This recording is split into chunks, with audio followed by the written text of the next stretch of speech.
Tu vas envoyer les gardes pour venir le prendre, le sauver à tout moment. Mais il va l'envoyer vers les professeurs qui vont l'enseigner qui il est. Amen. Alors quand l'enfant va comprendre qui il est, directement, vous n'allez plus le voir venir jouer ici comme ça, comme tout le monde. Parce qu'il a déjà compris qui il est. Tant que l'enfant n'a pas compris qui il est, il va faire les choses comme ça, et il sera toujours en danger. Amen. Amen. Je vous ai dit dernièrement que je vais vous dire pourquoi la majorité des occultistes, les francs-maçons, les gens de ce monde-là dominent toujours sur vous, les chrétiens. Pourquoi ils arrivent à vous arracher les marchés?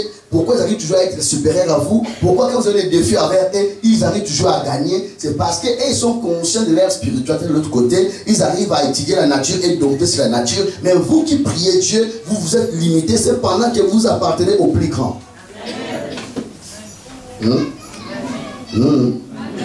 Est-ce que vous comprenez? Est-ce que vous comprenez? Il faut éviter qu'un sorcier débutant puisse te faire du mal. Mais la plupart des gens, vous avez remarqué, un enfant sorcier qui vient d'apprendre la sorcellerie peut te faire du mal. Lui, il sort et dit que la nuit, là, moi-même, je vais voir si je suis vraiment fort. Il fait ces choses, et dans ta maison, vous êtes victime. Cependant, et toi, tu es chrétien, tu pries. Posez-vous des questions de ce que Dieu a dit. La Bible dit, Salomon était glorieux dans son temps. Salomon, même son habit avait coûté cher.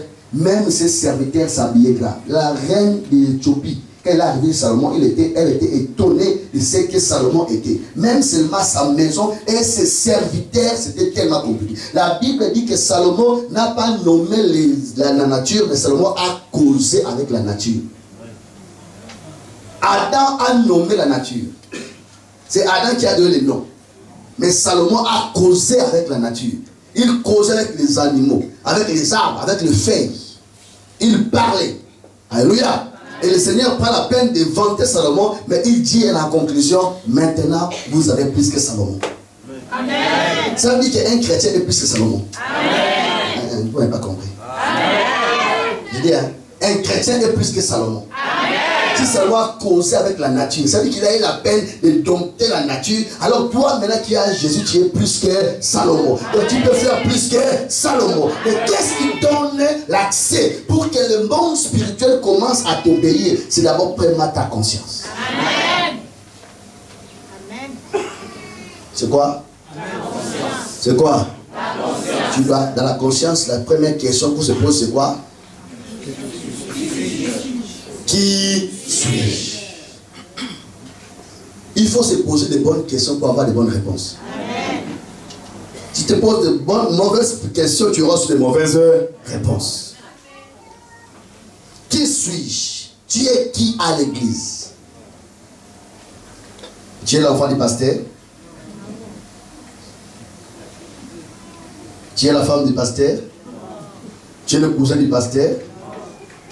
Tu es l'enfant d'une servante de Dieu? Non. La réponse, la bonne réponse, c'est quoi? Je suis l'enfant de Dieu. Amen. Tu vas dire que moi, enfant de Dieu, moi, je suis physique. Dieu est esprit. Comment je suis son enfant? Nous comptons sur sa parole. La parole dit à tous ceux qui l'ont reçu, à tous qui ont cru en lui. Amen. Alléluia. Et il les a donné le pouvoir de devenir enfants de Dieu. Alléluia. Donc ça ne doit pas être dans tes lèvres que je suis enfant de Dieu. Moi je suis enfant de Dieu. Je suis enfant de Dieu. Non. Ce n'est pas le fait de porter la Bible sous le sein. Ce n'est pas le fait de porter de grosses croix. Ce n'est pas le fait de porter une robe qui balaye le sol. Tu peux porter la robe qui balaye le sol. Tu vas porter des croix. Mais tu vas porter la Bible sous le sein. Si tu n'es pas conscient de qui tu es, tu ne verras rien. Alléluia. Dieu est devenu le Père de tous ceux qui ont reçu son Fils. C'est là où l'apôtre Paul parle de l'adoption spirituelle. Amen. À cause de son Fils qui est mort sur la croix, nous sommes entrés dans sa maison, car par son sang, par sa mort, le voile des temples était déchiré. Amen. Il a ouvert ses mains pour que toute la création, pour que tous les humains qui vont croire deviennent ses enfants. Alléluia. Alléluia. Alors, ta position devant Dieu, si tu n'es pas conscient d'elle, tu ne verras rien. Le Seigneur Jésus-Christ dit dans sa parole, la nature doit vous enseigner. Qu'est-ce que nous voyons dans la nature? Ce sont des exemples que nous sommes en train de donner.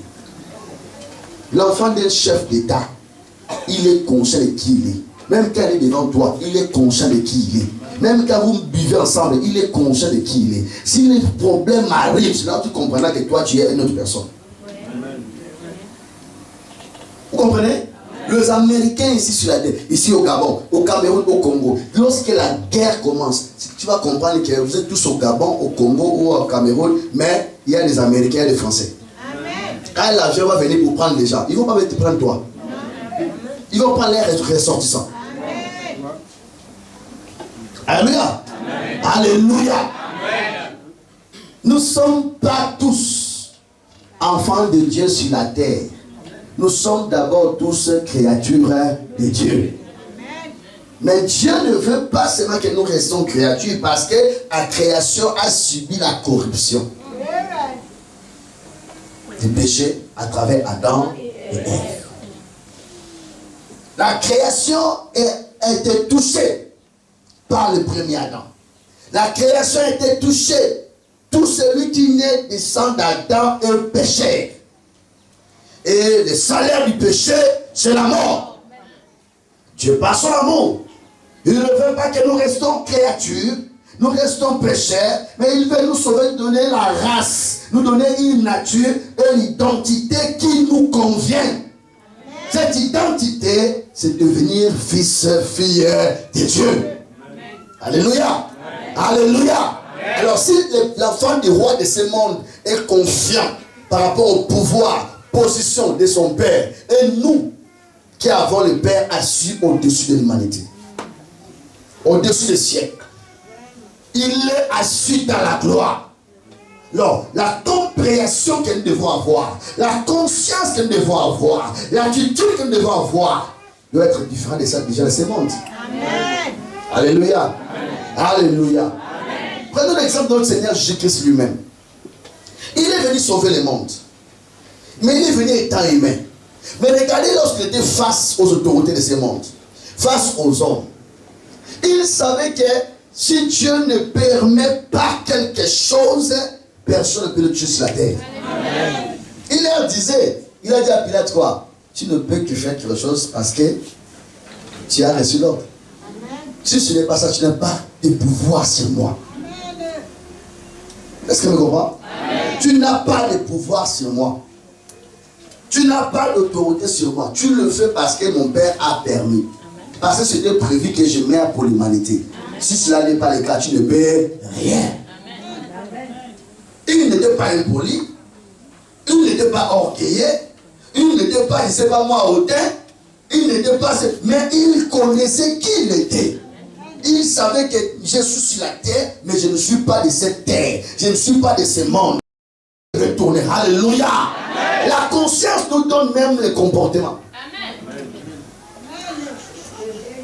La conscience nous donne même quoi? Le comportement. Amen. Lorsque quelqu'un n'est pas conscient, il se comporte n'importe comment. Il y a des gens qui n'ont pas besoin de connaître s'il est conscient ou pas. Regarde-moi ce qu'il fait. Amen. Regarde-moi comment il marche. Regarde-moi ce qu'il dit. Regarde-moi comment il se comporte. Par ça, tu vas comprendre s'il est conscient ou il n'est pas conscient. Mais le comportement de l'autre personne, quand tu regardes, tu dis que celui-ci est conscient de qui il est. Amen. Alléluia. C'est pour ça que les enfants des autorités, on les prend les professeurs, les gens qui les enseignent la grandeur et le trône. Amen. Comment tu dois te comporter par rapport à celui que tu es. Face à la population. Face. On les explique toutes ces choses. Alors l'enfant de Dieu aussi, cette conscience lui donne même un comportement. Alléluia. Amen. Alléluia. Amen. Tu n'es pas orgueilleux, tu n'es pas hautain, tu n'es pas impoli, mais tu connais qui tu es. Amen. Et tu sais que sur base de ça, je suis en train de défendre l'honneur de mon Père. Amen. Amen. Alléluia. Amen. Alléluia. Amen. N'oubliez pas, enfant de Dieu, le monde spirituel est grand. Mais dans le monde spirituel, il y a un côté négatif. Donc Satan et ses anges se retrouvent. Leur objectif, c'est de nous faire du mal. Leur objectif, c'est de nous empêcher d'entrer dans la gloire de notre Père. Leur objectif, c'est de nous empêcher de vivre nos privilèges. Alléluia. Amen. Alléluia. Alors pour le faire, ils profitent de certains dérapages. Ils profitent de certains dérapages. Ils profitent des accès, des portes, des fenêtres que nous-mêmes nous ouvrons. Amen. Et ils nous poussent au bout pour que nous puissions ouvrir ces portes. Alléluia. Amen. Alléluia.